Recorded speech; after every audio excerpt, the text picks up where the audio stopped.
What's cracking, everybody? It's your boy Jalen Wilson, back with another episode of Illini Fan Rants. Illinois just beat the crap out of Minnesota. What's the score? 94-63. I believe I believe when I say that score, I'm right. If I'm not, oh well, we beat Minnesota by more than 20, I believe. This was a good game for Illinois. I like it. To start the game, Illinois, it wasn't really a shaky start. It was a good start. Illinois came out with a sense of urgency, a sense of, oh, we got to go out and we got to, kind of not punch them in the mouth, but throw a couple punches to them. And that's exactly what they did. Minnesota tried to keep it close for most of the second half. I mean, first half, sorry. Most of the first half. You had Marcus Carr, who hit a couple big shots at that time. But Minnesota played well defensively at the start and toward the middle of the first half. Then Illinois kind of pulled away. I believe the score was 30-23, and Illinois just didn't look back after that score. Minnesota tried to, cut the lead a couple times, but Illinois just keep Illinois. Sorry, I'm looking for my word right here. But Illinois kept the score distance at 7. And every time Minnesota tried to cut it, they kept score distance at 7, or they kept it more. But I'm just like, man, like Illinois needs to come out like this every first half, please. Like, why didn't we do this against Nebraska? Why didn't we do this against? Well, we did do it against Northwestern, but they kind of didn't do that at the end of the at the end of the first half. And I don't know why I keep saying we when I'm not a part of Illinois. Let me please stop saying that. But you had Kofi going off. Io wasn't relatively like a main factor when it came to scoring in the first half. He was, how do I say this? He was more of a facilitator type of player, and he was more getting the teammates involved. I believe he had like 4 or 5 assists at the end of the second half.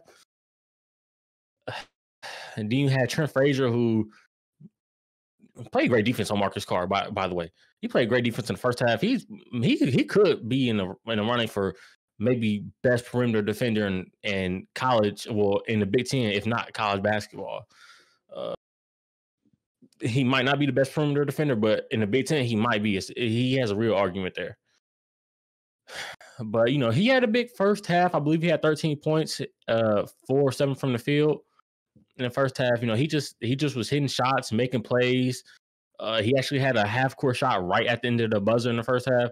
Yeah, he had some clutch shots. Well, clutch shots, I guess they're not clutch, but he had some good shots wide open. It was good to see him, get going in the first half, because when he gets going, gets so good for Io and DeMonte Williams and Kofi, because he adds another threat to the scoring for Illinois. Second half, that's when Illinois just said, man, we're up 15.5. We ain't gonna look back. And that's exactly what they did. It seemed like Io kind of got going. That's when he kind of took off and got his triple-double. As to end the game, he had 19, 10, and 10, 19 points, 10 rebounds, 10 assists, played well. And what I got to say about his triple-double is that that while some of his stats came when the game was closer, some of his stats also came when the game was like a blowout. But, at the end of the day, a triple-double is a triple-double, no matter what. That's, 4 National Player of the Year moments. Hey, y'all need to start recognizing him. I'm just saying. All these big media platforms need to start recognizing him. I mean, y'all just now recognizing him when he getting fame, But y'all want to continue on this Luka Garza train. Luka Garza is a good player, don't get me wrong, but I just think Iowa is more important to his team. And I'm right on that one. I know I'm right. But yeah, he had a good second half, great second half, maybe, I don't know why I'm just saying good. He had a great second half. You had Kofi, who second half and first half was, about the same thing. No one on Minnesota could hold him. So he was just, catching a ball and, throwing up a little hook shot or dunking the ball. Like, no one on Minnesota could hold him, and he knew that. Like, I love that type of Kofi. Like, when he knows no one can hold him, he just goes up there and be like, man, F my defender. Like, forget him and everything he has to live for. I'm gonna go out there and destroy him. So I believe he ended with 21 or 23.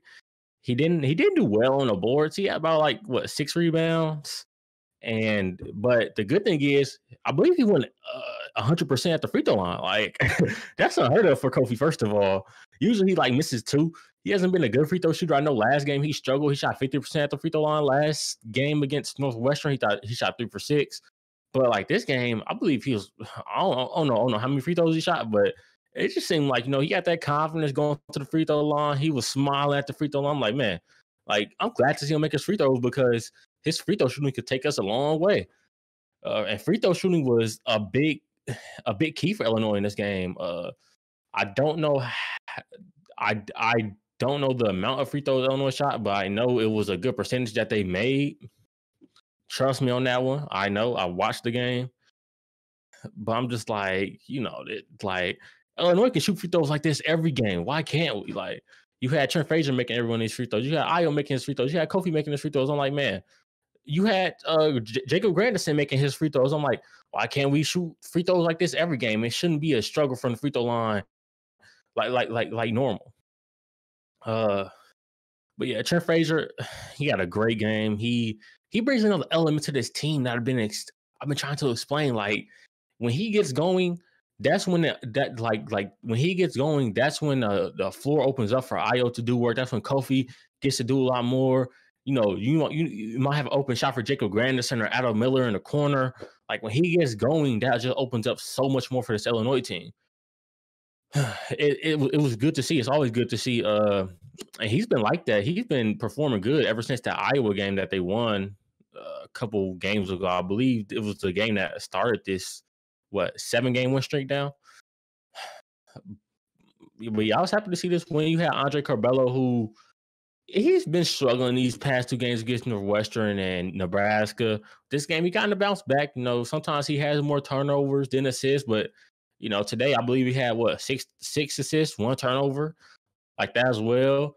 He had a scary landing to where he landed and fell off of Minnesota's level court because Minnesota's court is like is a raising court for some reason. To where he fell off. I'm like, I hope he isn't hurt seriously. He wasn't. He came back. He actually made a behind the back assist, and then he had like a little 360 assist. Like, dude played well today. He scored a little bit too. I believe he had like 6 points. Dude was out there. He was out there looking like a magician with the ball. I love it. I always say his game kind of resembles Chris Paul, if you ask me. He'll get his teammates involved, and he knows when to pick and choose his spots when he wants to score and when he wants to get his teammates involved. So it's kind of like a Steve Nash, Chris Paul type of thing. Maybe not as lethal of a scorer as Chris Paul. No, in no way am I saying in no way am I comparing him to Chris Paul or prime Chris Paul. I'm just saying he reminds me of the way he thinks on a basketball court of Chris Paul and Steve Nash. You had Jacob Grandison, 12 points. Shout out to him. That man hit some big threes. I believe he made 3 threes, 2 threes, if I'm not mistaken. He definitely hit 2 threes. He might have made another one. I just maybe didn't see it. But he had a good game. Played some good defense. Who else? Oh, Georgia Bashanis-Vidley. How can I forget him? To where it was looking like in the first half to where it's like, bro, get him out the game. To second half, it was like, man, this dude playing well. He played some good defense second half, stepped up his game. On offense, it wasn't like he did much. He had a highlight play with him catching the lob. There wasn't too much flashiness he did on offense, but he played a good game. I like that. DeMonte Williams didn't do much on offense, but he played good defense.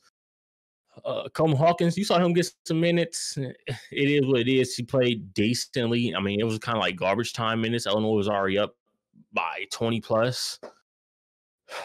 But I was happy to see that Hawkins is getting minutes. Man, but shout out to Trent Frazier. If you want to ask me, Trent Frazier was the best player in this game. His stats ain't the best, but when you watch that game, that man was locking Marcus Carr up. Bro, Marcus Carr couldn't go nowhere in near the end of the first half to the second half. Marcus Carr couldn't go nowhere. He was not scoring. Marcus Carr was locked up. Trent Frazier really might be the best perimeter defender in the Big Ten, in the NCAA, in college basketball. Like, bro, Marcus Carr could not score against him. This was a good win though. Like, like even though Minnesota was, missing some, I believe they're missing a key piece or two, but this was still a good win. You went out, you knew Minnesota could put up a fight, even though you blew them out earlier in the season. But Illinois knew Minnesota could put up a fight. They decide to, come out with a sense of urgency, come out with some fire in them, and they did exactly that. And look what happened. They blew them out. I don't know who Illinois faces next, but I'll catch y'all next time on the Illini Fan Rants. And I'm out. Peace.